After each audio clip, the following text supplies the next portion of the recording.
Speaking of sad, well, it depends on your perspective. Australian universities have dropped in the top 100 worldwide rankings this year. The rankings came out today, and we find the University of Adelaide has slipped totally out of the top 100. The University of Melbourne, which is the highest ranked in the country, has come in 37th, which is down from 34th last year. Monash University is 54th, which is down 10 places from 44th. University of Sydney came in 6th, which fell 6 places. And the University of Adelaide has explained all of this away by saying this year's results are set in the context of changes in the way that the THE ranking, THE being the mob that does it, is calculated. This has been reflected in the rankings of many Australian universities. The change in the University of Adelaide's ranking is driven by the change in methodology.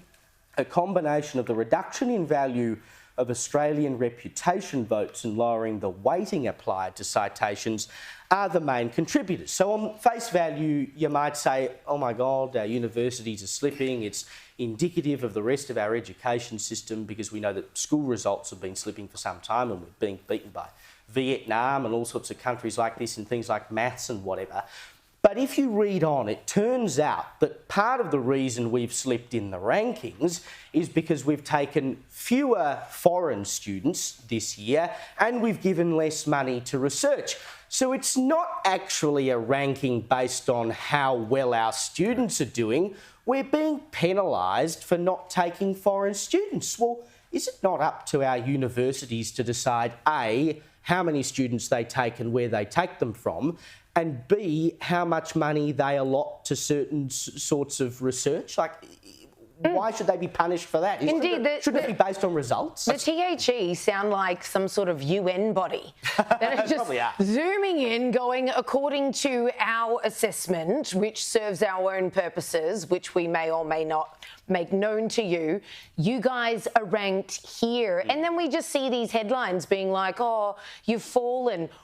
Why? On what scale? And then when you read the fine print, you're like, oh, so we've not fallen in terms of academic results for graduates from those universities. We've not fallen in terms of academic results while they're in university, after they've left university. You got to feel for Adelaide, though, because this is on their homepage being like, we're in the top 100 in the world. What's interesting about this is that, the Adelaide University have said, well, it's because of, number of foreign students and research grants. It doesn't really reflect the quality of teaching.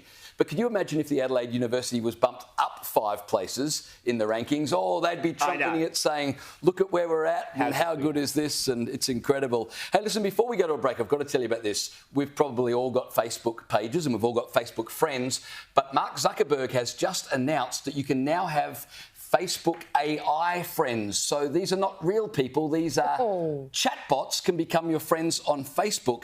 You can get ones that have their own name, their own face, and they have their own special skills.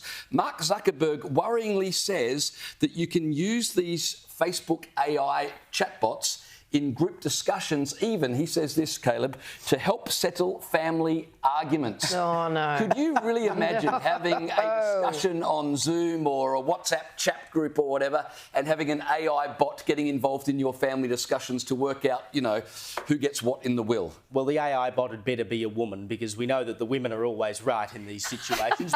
but how sad to think that people would actually want to go to an AI bot in order to find a friend. We find ourselves in this weird situation, thanks to outfits like Facebook, where we are more connected than ever. We can talk to people all over the world, and yet we find ourselves less connected than ever, to the point where we can't talk to other human beings. We'd rather talk to a robot. When you were a kid, you had imaginary friends. Now we've got as adults, we've all got imaginary friends.